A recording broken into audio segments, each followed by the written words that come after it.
Bir adam daratkanaga келе турган болсо, кичи зара кыла турган болсо, ошол денеге жайылып кетпесе, кургактап койсо болот.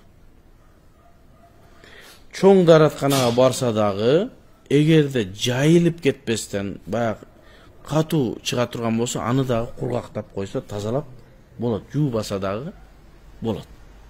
Бирок Али радиаллаху анхудан bir rivayet келет.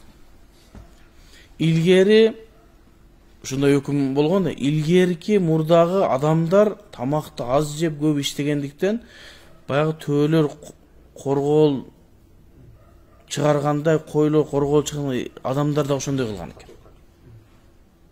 Ошол мезгилде биз тазалап койсо болот дегенбиз.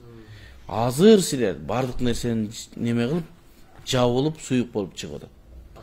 Ал мезгилде эмне жууш милдеттүү дейт.